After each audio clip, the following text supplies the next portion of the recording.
ദേഷ്യപ്പെട്ട് നീ phone cut ചെയ്തപ്പോ തിരിച്ചു വിളിക്കൂന്ന് കരുതി ഞാൻ ഇവിടെ കാത്തിരുന്നു. അതറിയാവോ? ദേഷ്യം പിടിപ്പിച്ചത് നീയല്ലേ? ഞാനോ? അല്ലാണ്ട് പിന്നെ ഒരു സോറി പറയാൻ പറഞ്ഞതാണോ ഇത്ര വലിയ പ്രശ്നം? എടി അത് പറ്റില്ല എന്ന് ഞാൻ പറഞ്ഞതാണല്ലോ. അങ്ങനെ പറയാൻ പറ്റിയില്ലെങ്കിലേ നിന്റെ ലവ് റിയൽ അല്ലെന്ന് അർത്ഥം. റിയൽ ആണെന്ന് തെളിയിക്കാൻ സോറി പറയാൻ എനിക്ക് മനസ്സില്ല. അപ്പൊ നിനക്കെന്നോട് ലവ് ഇല്ലെന്ന് അർത്ഥം. ശരി, നീ അങ്ങനെ കരുതിക്കോ. അപ്പൊ അത്രേ ഉള്ളൂല്ലേ? ഞാൻ നിനക്ക് ആരുമല്ല. ആ അതെ. ഞാൻ നിന്നോട് മിണ്ടാൻ പോകുന്നില്ല. ഇപ്പോഴേ ബ്ലോക്ക് ചെയ്യാൻ പോവാ. എന്ത് തേങ്ങാക്കൊലെങ്കിലും ചെയ്യ്, പക്ഷെ ഫോൺ മാത്രം ചെയ്യാണ്ടിരുന്നാ മതി. Hello hello.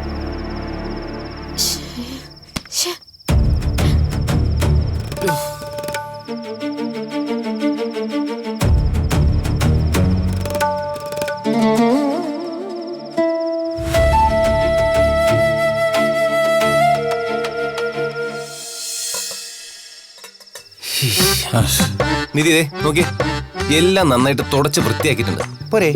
ഓക്കെ. ഇനി താഴെ വീണ് കിടക്കുന്ന കടലാസും പൊടിയൊക്കെ അടിച്ച് വൃത്തിയാക്കി കഴിഞ്ഞു. അതും ഞാൻ തന്നെ ചെയ്യണോ? അല്ല, ഞാൻ ചെയ്യണം.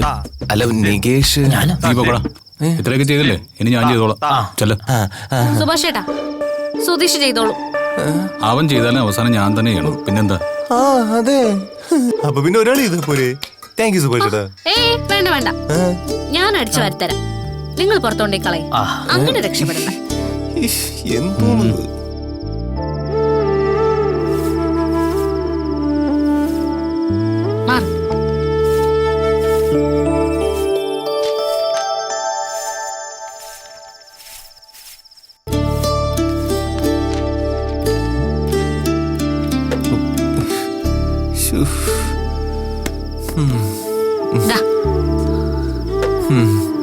Thank you. Oh welcome. ആയിക്കോട്ടെ. ഓ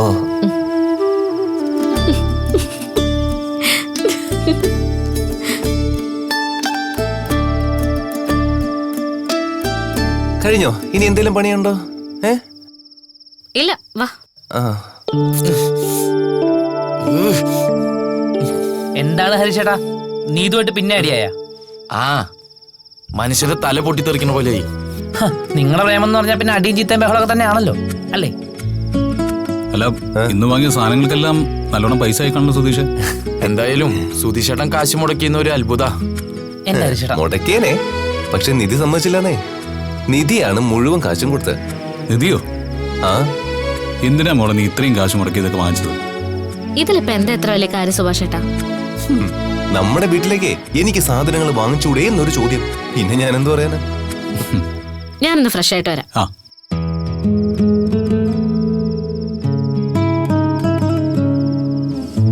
ഏട്ടത്തെ അങ്ങനെ പറഞ്ഞപ്പോ എന്നാ പിന്നെ ആയിക്കോട്ടെന്ന് സുധീഷേട്ടൻ കരുതി. ഒരു നാണില്ലാണ്ട് അവരോട് പൈസ കൊടുത്തോളം പറഞ്ഞൂലേ. ഇതിലിപ്പോ എത്ര നാണക്കേടന്റെ കാര്യം തോടാ? എടോ, നമ്മുടെ വീട്ടിലേക്ക് എന്തെങ്കിലും ചെലവാക്കി വാങ്ങുന്നുണ്ടെങ്കിലേ ആ കാശ് സുധീഷേട്ടൻ കൊടുക്കണം. അല്ലാണ്ട് ഏട്ടത്തിനെ കൊണ്ടല്ലേ കൊടുപ്പിക്കണ്ടേ. ഹേയ് എടാ, ഇത് അവളുടെയും കൂടി വീടാ. അത് നീ മറക്കല്ലേ ഹരീഷേ? എടോ ആയിക്കോട്ടെ, എന്നാലും ഏട്ടത്തേക്ക് ആവശ്യമുള്ളത് വാങ്ങിക്കൊടുത്ത് കൊണ്ട് നടക്കുന്നത് സുധീഷേട്ടനാ. അല്ലാണ്ട് ഏട്ടത്തിനെ കൊണ്ട് ഇതൊക്കെ ചെയ്യിപ്പിച്ചിട്ട് നാണില്ലാണ്ട് നിൽക്കണു. അല്ലെങ്കിലും കാശിന്റെ കാര്യത്തിൽ നിങ്ങൾ പണ്ടേ ഇങ്ങനെ തന്നെ. ഹരീഷേ, ദേ മിണ്ടായിരുന്നോ കേട്ടാ? അനാവശ്യമായിട്ട് സംസാരിക്കാൻ നിൽക്കരുതേ. ഞാൻ എന്താ അന്വേഷിച്ച സംസാരിച്ചേ? മതി മതി മതി മതി. ഇനി ഇതും പറഞ്ഞ വഴക്കുണ്ടാക്കുന്നില്ലേ? ഹരിച്ചേട്ടാ, ഉള്ളിലുള്ള വേറെ ദേഷ്യം ഇവിടെ തുറക്കാൻ നിൽക്കല്ലേ. വന്നേ വാ, പറയുന്നേ. നീ വിടറാ, ഞാൻ പറഞ്ഞ സത്യല്ലേ? സുഭാഷേട്ടാ, ഈ വീട്ടിലേക്ക് ആവശ്യമുള്ള സാധനങ്ങൾ ഏട്ടത്തിനെ കൊണ്ട് വാങ്ങിപ്പിച്ചത് ഇയാൾക്ക് നാണില്ലാത്തോണ്ടല്ലേ.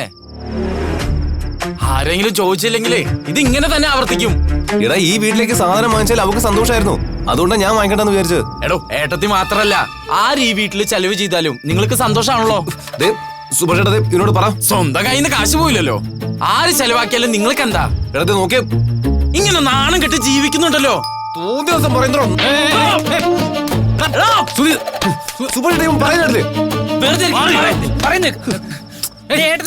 അല്ല സുഭാഷേട്ടാ, ഇതൊക്കെ പറയാൻ അവകാശമുണ്ടോ? ആ, എനിക്ക് പറയാൻ അവകാശമുണ്ടോ? ഞാൻ നിങ്ങളുടെ പോലെയല്ലേ ഇവിടെ ജീവിക്കണേ. ഓ പിന്നെ നീ കൊട്ടക്കണക്കിനാണല്ലോ ഇവിടെ കൊണ്ടുവന്ന് തള്ളുന്നത്. എടാ, അത്ര വലിയ കുബേരനൊന്നല്ലല്ലോ നീ. നിന്നോട് അത് മെക്കാനിക്കല്ലേ? ആ അതെ മെക്കാനിക്കാ. അല്ലാണ്ട് ഞാൻ നിങ്ങളെ പോലെ വേറെ ആൾക്കാർ ഓസ് അടിച്ച് ജീവിക്കല്ലോ. സുധീഷ് എടോ തനിക്ക് സൂപ്പ് വരെ സുഭാഷ് അല്ലേ വാങ്ങി തരണേ. അയ്യോ അടി ഉണ്ടാക്കല്ലേ?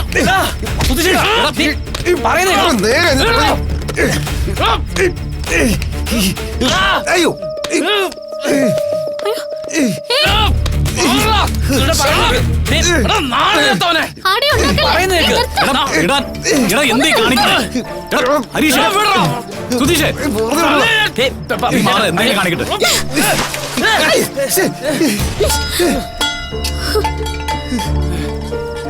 എന്താ ഇവിടെ നടക്കുന്നേ? ഒന്ന് മാറിയിട്ട് 2 മിനിറ്റ് പോലും ആയില്ല, അതുള്ള അടി തുടങ്ങിയോ? ഇതൊക്കെ കണ്ട് ഞാൻ മിണ്ടാതിരിക്കും. ഇനി വരാൻ പോകുന്ന പെൺകുട്ടി അങ്ങനെ ആവുമെന്ന് വിചാരിക്കുന്നുണ്ടോ? ആ കുട്ടിയുടെ മുന്നിൽ നിങ്ങൾ ഇങ്ങനെയൊക്കെയാണോ പെരുമാറാൻ പോകുന്നത്? എന്ത് നോക്കരുത്. ഒന്ന് പറഞ്ഞ് രണ്ടിന് നിങ്ങൾ എന്തിനെങ്ങനെ തല്ലാൻ പോകുന്നേ? സംസാരിച്ച് തീർക്കാൻ നിങ്ങൾക്ക് പറ്റില്ലേ? എന്നെ പിന്നെ വല്ല കാട്ട പുസ്തകം പോ. കൊച്ചു പിള്ളേരെ പോലെ കെട്ടി മറിയുന്നു. നാണമുണ്ടോ രണ്ടിനും? ആണുങ്ങളത്രേ. എത്ര തവണ പറയണത്? മാറിക്കങ്ങോട്ട്.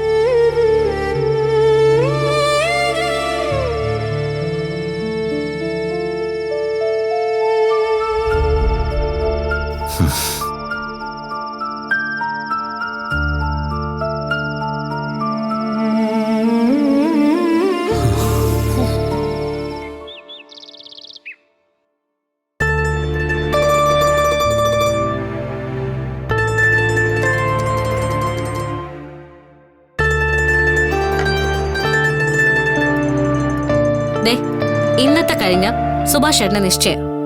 ദയവ് ഇത് രണ്ടുപേരും ഇങ്ങനെ മുഖം വെറുപ്പിച്ചിരിക്കരുത്, പറഞ്ഞേക്കാം. ഞാൻ നോർമലായിട്ടല്ലേ ഇരിക്കുന്നത്. ഞാനും അങ്ങനെ തന്നെയാ. ഓ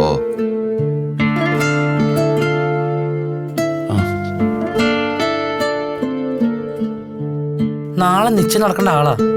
രാവിലെ എഴുന്നേറ്റ് പതിവ് പോലെ കടയിൽ പോയിട്ട് വന്നിരുന്നു. എന്നും ചെയ്യുന്നല്ലേ, ശീലായി കാണും. ചെയ്യാനിവിടെ വേറെ ആരും ഇല്ലല്ലോ. ഇനി നിശ്ചയത്തിന്റെ തലവേദന കൂടി സുഭാഷ് ചേട്ടന്റെ തലയിൽ വെക്കരുത്. ഇതിലിപ്പോ എന്തോന്ന് ഇത്ര തലവേദന? നമ്മളെല്ലാരും കൂടി വണ്ടി കയറി സമയത്ത് അവിടെ എത്തിയാ പോരെ? ബാക്കിയെല്ലാം അവരല്ലേ നോക്കുന്നത്. എന്നാലും എല്ലാം നന്നായി നടക്കണേന്നൊരു ടെൻഷൻ ഉണ്ടാവില്ലേ? നിശ്ചയത്തിന് അടുത്തുള്ള ആരും നമ്മൾ വിളിച്ചില്ല. എന്തിന്? അവരുടെ വായിരിക്കുന്ന വർത്താനം മുഴുവൻ അവിടെ ചെന്നിട്ട് കേൾക്കാനാ. ഓടെ അവിടെ അടുത്തുള്ള ആളുകളോ അതോ അടുപ്പമുള്ള ആളുകളോ? ഓ ഹരീശൻ ഇതിനെ വിളിക്കുന്നുണ്ട്, അതാണ് ഈ ഡയലോഗ്. അവള് വരാന്ന് പറഞ്ഞാ പിന്നെ ഞാൻ വേണ്ടെന്ന് പറഞ്ഞു. എന്തു പറ്റി? അവള് വന്നിട്ട് എന്തിനാ? ഓ എന്താടാ രണ്ടുപേര് വീണ്ടും ഉടക്കിലായ? വെറുതെ അല്ല വിളിക്കാത്തതല്ലേ? അല്ല, നിശ്ചയത്തിന് മോതിരം മാറണ്ടേ? അത് സുഭാഷ് ചേട്ടൻ വാങ്ങിയിട്ടുണ്ടോ? അയ്യോ അത് ശരിയാണല്ലോ. എടാ നമ്മളത് ഓർത്തില്ല. എല്ലാം ചെയ്തത് സുഭാഷ് ചേട്ടൻ തന്നെയല്ലേ. ഇതും വാങ്ങിയിട്ടുണ്ടെങ്കിലോ? നമുക്ക് ചോദിക്കാം. സുഭാഷ് ചേട്ടാ, സുഭാഷ് ചേട്ടാ. സുഭാഷ് ചേട്ടാ. എന്താ മോളെ, ബ്രേക്ക്ഫാസ്റ്റ് ഇപ്പൊ ആവോ? അത് വിട്, വേറൊരു കാര്യം ചോദിക്കാൻ വിളിച്ച. നിശ്ചയത്തിന് മോതിരം മാറണ്ടേ? മോതിരം? ആ അതവര് വാങ്ങിക്കോളൂ. അതല്ല സുഭാഷ് ചേട്ടാ, അവര് സുഭാഷ് ചേട്ടന്റെ കയ്യിൽ മോതിരം അണിയിക്കുമ്പോ തിരിച്ച് സുഭാഷ് ചേട്ടൻ ആ കുട്ടിക്ക് ഇട്ട് കൊടുക്കണ്ടേ? അതന്നെ, നിശ്ചയൊക്കെ വളരെ പെട്ടെന്നായതുകൊണ്ട് അതൊക്കെ അവര് വാങ്ങിച്ചോളാന്ന് പറഞ്ഞു. നമ്മള് കാശ് കൊടുത്താൽ മതി. അടുപ്പത്ത് കൂട്ടാനുണ്ട്, ഞാൻ നോക്കട്ടെ. അവര് വാങ്ങുന്നു? അതെന്തോന്നു? പണം കൊടുത്താ മതി. ആ എനിക്കിതൊന്നും മനസ്സിലാവണില്ല. രണ്ടു കൂട്ടരും പോയി മോതിരം വാങ്ങി വരാൻ അവർക്ക് സമയമില്ലേ? എനിക്ക് ആലോചിക്കുമ്പോഴേ പേടിയാവുക. നീ എന്തിനാ പേടിക്കുന്ന? നിധിയടുത്ത് വന്നപ്പോ ഇവിടെ ഒരു ഹാപ്പിനെസ് ഉണ്ടായിരുന്നു, അത് പോവെന്ന് എനിക്ക് പേടി. അങ്ങനെയൊന്നും സംഭവിക്കില്ല നികേഷേ. സുഭാഷ് ചേട്ടൻ ഈ കല്യാണക്കാര്യത്തിൽ വളരെ കോൺഫിഡന്റ്. സുഭാഷ് ചേട്ടനെ നമുക്ക് വിശ്വസിക്കാം. ആൾക്ക് നല്ലത് നടക്കാൻ വേണ്ടി പ്രാർത്ഥിക്കാം. എന്നാ പിന്നെ ഞാനേ നമുക്ക് 6 പേർക്കും പോകാനുള്ളൊരു വണ്ടി അങ്ങ് ഏർപ്പാടാക്കാം. സെറ്റാക്കാം. സുഭാഷ് ചേട്ടാ.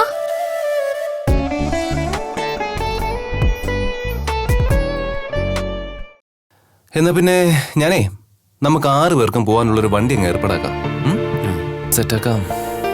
സുഭാഷ് ചേട്ടാ, സുഭാഷ് ചേട്ടാ. എന്താ മോളെ? നമുക്ക് നിങ്ങളുടെ വല്യച്ഛനെയും കൂടി വിളിച്ചാലോ? അയ്യോ അയ്യോ അവരൊന്നും വേണ്ട, വെറുതെ അനാവശ്യ സംസാരവും. ഒന്നാമതേ വരാൻ പോകുന്നില്ല, പോയി വിളിച്ചാൽ തന്നെ പരിഹാസവും. എന്തിനാ വെറുതെ? ആ അച്ഛാ, പറഞ്ഞോ. നാളെയാണ് നിശ്ചയം. അച്ഛൻ അങ്ങോട്ട് പോകരുത്. ഇടാ, ഞാൻ അത്രയും പറഞ്ഞിട്ട് നീ ആ പെണ്ണിനെ തന്നെ കെട്ടാൻ പോകണോ? ആ, വിധിയെ തടയാൻ ബ്രഹ്മനും കഴിയില്ലെന്ന് പറയും. നിന്റെ തലവിധി അതായിരിക്കും. ഏതായാലും അത് കണ്ടു നിൽക്കാൻ ഞാനില്ല. എന്ന് പറഞ്ഞാൽ എങ്ങനെയാ? അച്ഛനും വന്നേ പറ്റൂ. ഓ, നീയാണല്ലോ ഇപ്പൊ ഇവിടുത്തെ കോടതി. ശരി, വന്നു തോളിച്ചോളാം, പോരെ. ആ അച്ഛാ, ആ, എന്താ മോളെ നിനക്ക് വേണ്ടേ? വല്യച്ഛനെയും കൂടി വിളിച്ചാലോ? ആ ബഗാസുരന് എന്തിന്? അല്ല, ഞാൻ അറിയാൻ വയ്യാത്തോണ്ട് ചോദിക്കുക. ഞങ്ങളെ എല്ലാരെയും ചേർത്ത് വെക്കുന്നതാണോ നിന്റെ പണി? എന്തിനാ ഇപ്പൊ നിങ്ങൾ നിധിനെ ചീത്ത വിളിക്കാൻ നിൽക്കുന്നേ? ആര് ചീത്ത വിളിച്ചെന്നാ പറയുന്നത്? അച്ഛൻ അങ്ങനെ ചീത്ത വിളിച്ചൊന്നുമില്ല. അച്ഛാ, നമ്മുടെ ഫാമിലിയിൽ നിന്ന് കുറച്ച് ആളുകൾ ഉണ്ടാകുന്നത് നന്നായിരിക്കില്ലേ? ആ ബഗാസുരം വന്നിട്ട് ഈ കുടുംബത്തിൽ ഒരു നല്ല കാര്യവും പോലും നടക്കാൻ പോകുന്നില്ല. ശരിയാ. ഓ, നിന്റെയൊക്കെ ഇഷ്ടം പോലെ ചെയ്. ഇയാൾ എന്തിനാ അനാവശ്യമായിട്ട് ഓരോന്ന് എഴുന്നള്ളിക്കാൻ നിൽക്കുന്നത്? സുഭാഷേട്ടനെ കാണാതായപ്പോ വല്യച്ഛൻ ഇങ്ങോട്ടൊന്ന് അന്വേഷിച്ചില്ലേ? കുടുംബക്ഷേത്രം എവിടെയാണെന്ന് പറഞ്ഞു തന്നില്ലേ? അതുപോലെ ഒരു നല്ല കാര്യം നടക്കുമ്പോ നമ്മൾ ഒന്ന് അങ്ങോട്ട് അത് കാണിക്കണ്ടേ? എല്ലാരും കൂടി ഇങ്ങനെ ഒരു കാര്യത്തിന് പോകുന്നല്ലേ നല്ലത്? അല്ല, പോയിന്റ് കറക്റ്റ് ആണ്. പക്ഷേ അവര് വരണ്ടേ? വായിലിരിക്കുന്ന മൊത്തം കേക്കേണ്ടിയും വരും. ആ ഞാൻ പോയി വിളിച്ചോളാം, എന്നെ ഒന്നും പറയില്ല. ബെസ്റ്റ്. വേണ്ട മോളെ, നീ പോണ്ട, ഞാൻ പോയി വിളിച്ചോളാം. സുധീഷ് പറഞ്ഞ പോലെ എന്തെങ്കിലും പറഞ്ഞാൽ പിന്നെ നിനക്കത് വിഷമാവും. അത് സാരമില്ല. വേണ്ടടുത്തി സുഭാഷേട്ടൻ പോയാൽ മതി, അതാ വേണ്ടത്. പിന്നെ ഈ വീട്ടില് അല്പമെങ്കിലും സോഫ്റ്റ് കോർണർ ഉള്ളത് സുഭാഷേട്ടനോടാ. എന്നാ ശരി, സുഭാഷേട്ടൻ പോയി നാളേക്ക് അവരോട് വരാൻ പറഞ്ഞു നോക്ക്. ശരി.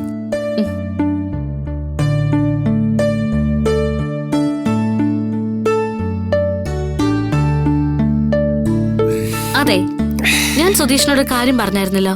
എന്ത് കാര്യം? ഇതാണ്, ഏറ്റവും മാത്രം പോരാ, കുടുംബ സ്നേഹം ഉണ്ടെങ്കിലേ അത് നടത്തി കാണിക്കാൻ വേണം. ഉയ്യോ, ആ ഒരു കാര്യം ഞാൻ വിട്ടുപോയി നിധി. ഇനിയിപ്പോ ഒരു ദിവസം കൂടിയേ ഉള്ളൂ. ഇന്ന് തന്നെ അത് ശരിയാക്കാം. എടാ ഹരീഷേ, നമുക്ക് രണ്ടുപേർക്കും ഒരു പണിയുണ്ട്. എന്താ? എടാ നീ വേഗം റെഡിയാവ്, നമുക്കൊരു സ്ഥലം വരെ പോണം. എന്താ സുധീഷേട്ടാ? അതൊക്കെ ഈ വലിയൊരു തമ്മിൽ അറിഞ്ഞാൽ മതി, കുഞ്ഞു കുട്ടികളൊന്നും അറിയേണ്ട കാര്യമൊന്നുമില്ല. എടാ നീ വേഗം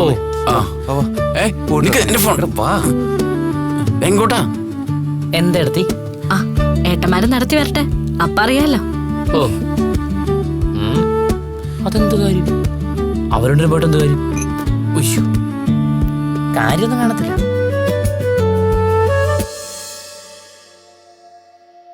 എന്താ സുഭാഷേ പതിവില്ലാതെ ഇങ്ങോട്ട്? വലിച്ച അമ്മായി, എന്റെ വിവാഹ നിശ്ചയമാണ്. ആണോ? ഹാപ്പി ന്യൂസ് ആണല്ലോ. പെണ്ണെവിടുന്നാ? ഇവിടെ അടുത്തുനിന്നാ, നമ്മുടെ കഴക്കൂട്ടത്തുനിന്ന്. എന്നാ നിശ്ചയം? അത് നാളെ. നാളെയോ? അതെ, അത് പെട്ടെന്നായിരുന്നു എല്ലാം. ഞാനതിന് നിങ്ങളെല്ലാവരും ക്ഷണിക്കാൻ വന്നതാ. ക്ഷണിക്കാനോ? നിന്റെ നിശ്ചയത്തിനോ? കേട്ടില്ലേ ഗംഗേട്ടാ, ഇതിന് കാരണം ഗംഗേട്ടൻ ഒറ്റ ആളാ. അന്ന് കുടുംബക്ഷേത്രം എവിടെയാന്ന് പറഞ്ഞു കൊടുത്തില്ലേ? അപ്പം മുതൽ വൈരാഗ്യം എല്ലാം മറന്ന് ഒന്നാ എന്നുള്ള വിചാരമാ ഇവർക്ക്. ക്ഷണിക്കാൻ വന്ന ആളോട് ഇങ്ങനെയാണോ സംസാരിക്കുന്ന അമ്മേ? സുഭാഷേട്ടാ, അമ്മ പറഞ്ഞത് കാര്യാക്കണ്ട. ഞാൻ 2-3 ദിവസം ഇവിടെ ഉണ്ട്. ഉറപ്പായി നിശ്ചയത്തിന് ഞാൻ വരും. സുനന്ദേ, നീ ഇവിടെ മിണ്ടാതിരുന്നോണം. ഈ ആജ്ഞയൊക്കെ പണ്ട് തള്ളക്കോഴി ചമഞ്ഞാടുന്ന കാലത്താണെങ്കിൽ ഓക്കെ. ഇപ്പൊ എനിക്ക് ചോദിക്കാൻ ആളുണ്ട്. ചോദിച്ച അശ്വിൻ എന്നെ തടയാനും പോകുന്നില്ല. ഞാൻ പോവും. നാളെ നിശ്ചയത്തിന് എന്നാണോ ഒന്ന് വിളിക്കുന്നേ? അതാണോ മര്യാദ? വലിച്ച അത് ഒരാഴ്ച കൊണ്ടുണ്ടായ ബന്ധുവാ. എല്ലാം വളരെ പെട്ടെന്നായിരുന്നു തീരുമാനിച്ചത്. നാളത്തേക്ക് ഇന്ന് വന്ന് പറഞ്ഞല്ലോ, അത് തന്നെ ധാരാളം. വലിച്ച ബന്ധുക്കളായിട്ട് എനിക്ക് വിളിക്കാൻ വേറെ ആരുമില്ല.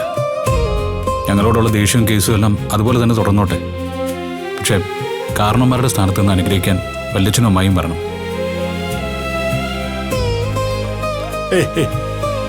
അതൊന്നും വേണ്ട, വേണ്ട.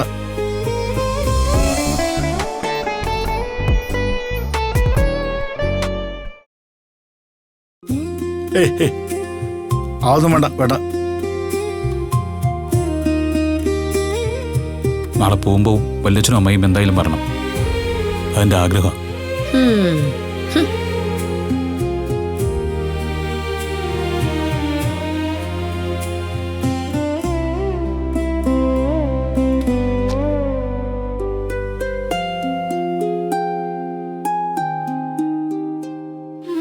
അച്ഛൻ്റെ മുന്നിലല്ല, ആദ്യം ദക്ഷിണ വയ്ക്കുന്ന ഇവിടെയാ. ആശീർവാദം ഉണ്ടാവണം. ഞാൻ ഇറങ്ങാം.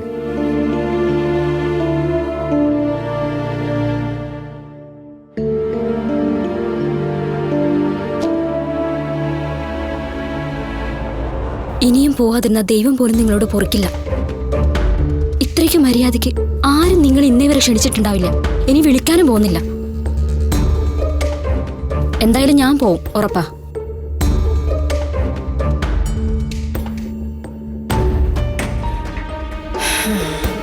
ഗംഗേട്ടാ, പണ്ടത്തെ പോലെയല്ല. പോന്ന് പറഞ്ഞ അവള് പോവും. അവിടെ എങ്ങനെ ഒറ്റയ്ക്ക് വിടുന്നത് ശരിയാവോ? എന്തേ നമ്മൾ പോവാതിരുന്നെന്ന് അശ്വൻ ചോദിച്ചാൽ എന്ത് മറുപടി പറയും? അപ്പോ പോവാന്നാണോ ഗംഗേട്ടൻ പറയുന്നേ? വന്ന് കാലുപിടിച്ചല്ലേ, പോവാം.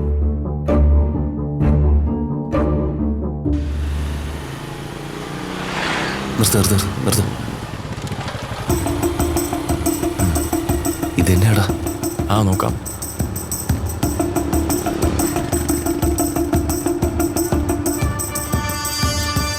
ആരെയും കാണുന്നില്ലല്ലോ. ഇതന്നെയാണോന്ന് ആരോടെങ്കിലും ചോദിച്ചാലോ?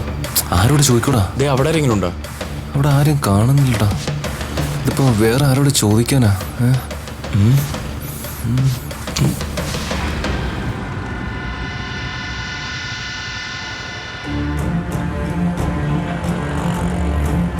സുധിച്ചേട്ടാ, എന്താടാ? ദേ അവിടെ ചോദിക്കാം.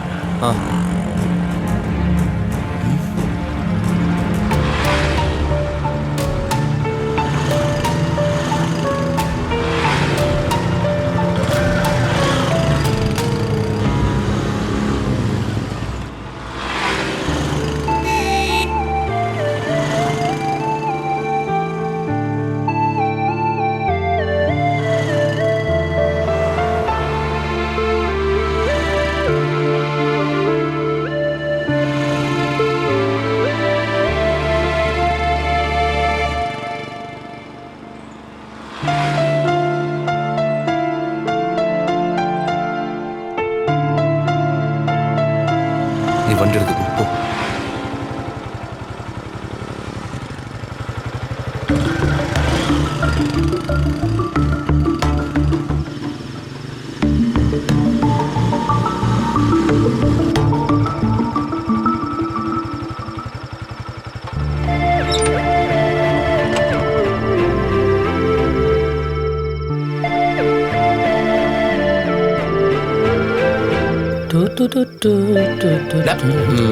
സോറി. എന്തായി അന്വേഷിച്ചോ? ചിലതൊക്കെ അറിയുകയും ചെയ്ത്. സുഭാഷ് ചേട്ടനെ അപ്പുറത്തെ വേസ്റ്റ് കത്തിക്ക. ആരോടാ ചോദിച്ചേ? ഞങ്ങളെ നാട്ടിലെ 3-4 വീട്ടുകാരോട് ചോദിച്ചു. അപ്പോഴാ അറിഞ്ഞു. നീ ഇവിടെ ഇരിക്കണ്ട, പോയി അപ്പുറത്ത് വരുന്നേ. എനിക്കറിയണം. സുഭാഷേട്ടനെ പറ്റിയുള്ള എന്തോ രഹസ്യം നിങ്ങൾ പറയുന്നത് എനിക്ക് മനസ്സിലായി. എനിക്കത് അറിഞ്ഞേ പറ്റൂ. എടാ നികേഷ്, ഞാൻ പറയും അവനും കൂടി അറിഞ്ഞോട്ടെ. എടത്തി 3-4 വീടുകൾ ഞങ്ങൾ അന്വേഷിച്ചു. ആർക്കും ആ കുടുംബത്തിനെ പറ്റിയിട്ട് വലിയ അഭിപ്രായമില്ല. സ്വാഭാവികം. ആന്നേ, ആ കുടുംബം മുഴുവൻ വഴക്കാളികളാ. ജയന്തി എന്ന പെണ്ണ് പ്രത്യേകിച്ചും ഒരു വല്ലാത്ത ടൈപ്പാണത്രേ. അതെ, നാട്ടുകാരായിട്ട് അവർക്ക് വലിയ ബന്ധമൊന്നുമില്ല. ആരും നല്ലതും പറയണില്ല. ഞങ്ങൾക്ക് രണ്ടുപേർക്കും അത് കേട്ടിട്ട് വല്ലാതെ പേടിയായി. അറിഞ്ഞുകൊണ്ട് നമ്മൾ സുഭാഷ് ചേട്ടനെ ഒരു കെണിയിലേക്ക് അയക്കുകയാണോന്നൊരു പേടി. അത് മാത്രമല്ല, നമ്മുടെ വീടിനെ പറ്റിയും പുറത്തെ ആളുകൾ അങ്ങനെയൊക്കെയാണല്ലോ പറയുന്നത്. പക്ഷെ നമ്മളാരും അങ്ങനെ അല്ലല്ലോ. അതുപോലെ അവരെ പറ്റിയും പറയുന്നതാണെങ്കിലോ, അതും എനിക്കൊരു ടെൻഷനുണ്ട്. എന്ന് കരുതി സമാധാനിക്കാൻ പറ്റോ? ആ വീട്ടിൽ നാളെ നിശ്ചയം നടക്കണ ഒരു ലക്ഷണവും കാണാനില്ല. ആളുകളും ഇല്ല, ഒരുക്കവും ഇല്ല, ആകെ ഒരു മൂകത. കണ്ടോ, ഞാൻ അന്നേ പറഞ്ഞില്ലേ എന്തോ കുഴപ്പമുണ്ടെന്ന്. ശരിയായില്ലേ? കണ്ടോ? നമുക്ക് നാളത്തെ നിശ്ചയം വേണ്ടെന്ന് വെക്കാൻ പറഞ്ഞാലോ? പിന്നെ അതിന് സുഭാഷിട്ട് സമ്മതിക്കണ്ടേ? നല്ല കാര്യായി. നമ്മൾ ആ വീട്ടുകാരെ പറ്റി എന്തെങ്കിലും പറയാൻ തുടങ്ങുമ്പോ തന്നെ അപ്പ ന്യായീകരണം വരുന്ന ആളാ സുഭാഷേട്ടൻ. അതെ, നമ്മൾ ഇതും പറഞ്ഞു ചെന്നാ ആ കുട്ടിക്ക് എന്ത് തോന്നുന്നാവും പറയാ. അതെ, സുഭാഷ് ചേട്ടന്റെ വിശ്വാസത്തിലേ ആ പെണ്ണും കുടുംബം വളരെ നല്ലവരാ. അതിനെ നമുക്ക് മാറ്റാനൊന്നും പറ്റൂല. നേരിട്ട് എന്തെങ്കിലും ഒരു മോശം അനുഭവം സുഭാഷ് ചേട്ടൻ ഉണ്ടാവണം. അല്ലാതെ നിശ്ചയം മാറ്റാനൊന്നും സുഭാഷ് ചേട്ടൻ സമ്മതിക്കുമെന്ന് എനിക്ക് തോന്നുന്നില്ല. നിശ്ചയമല്ലേ നടക്കുന്നുള്ളൂ. കല്യാണത്തിന് ഇനി സമയമുണ്ടല്ലോ. അപ്പോഴേക്കും കാര്യങ്ങൾ സുഭാഷ് ചേട്ടന് മനസ്സിലാവുന്ന കരുതാം, അല്ലേ? അത് കൂടുതൽ കുഴപ്പമാവും എഴുതി. ആരോ പറയുന്ന കേട്ട് തീരുമാനിക്കണ്ടെന്നേ സുഭാഷ് ചേട്ടൻ പറയൂ. കല്യാണത്തിന് ഇത്രയും ഗ്യാപ്പ് ഉള്ളത് കൊണ്ട് അവരുടെ സ്വഭാവം അങ്ങനെയാണെങ്കിൽ അത് പുറത്തു വരാതിരിക്കില്ല, ഉറപ്പ്.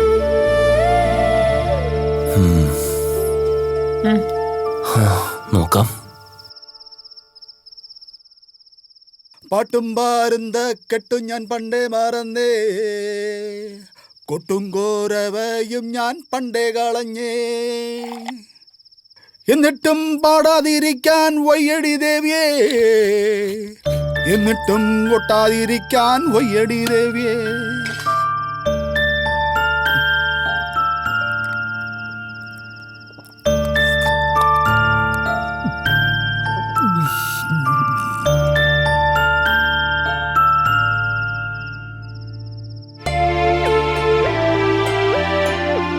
സുഭാഷ് ചേട്ടൻ നല്ല ഉറക്കത്തിലാ.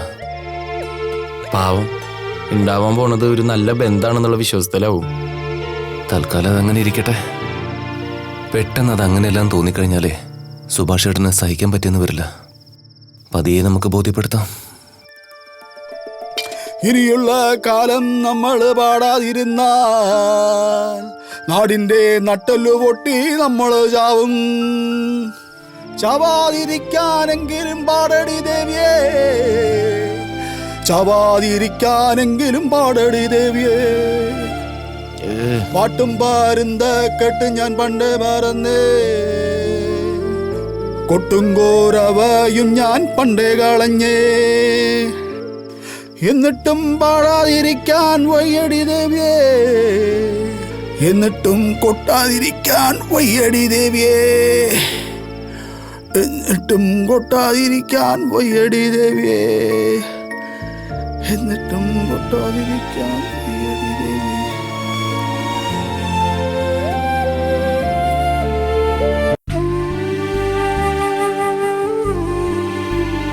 വീട് മാത്രമല്ല, പെണ്ണും നിശ്ചയത്തിന് ഒരുക്കിയിട്ടില്ലേ? ഈ നിശ്ചയം ക്യാൻസൽ ചെയ്യണമെന്ന് ഞങ്ങൾ ബ്രോക്കറോട് പറഞ്ഞാണല്ലോ. ഇനി എന്തിനാണ് ഇവിടെ ഇരിക്കുന്നേ? ഇത് വേണ്ട വേണ്ടെന്ന് ഞാൻ എത്ര തവണ പറഞ്ഞ? നോക്ക്, ഒരക്ഷരം ഇടാതെ തലയിൽ കുനിച്ചിരിക്കുന്നുണ്ടല്ലേ. ഇവിടെ ഇരുന്നൊരു പ്രശ്നം ഉണ്ടാക്കാതെ ദയവ് ചെയ്ത് പോകണം. പ്രശ്നം ഉണ്ടാക്കി എന്ത് ചെയ്യണോ?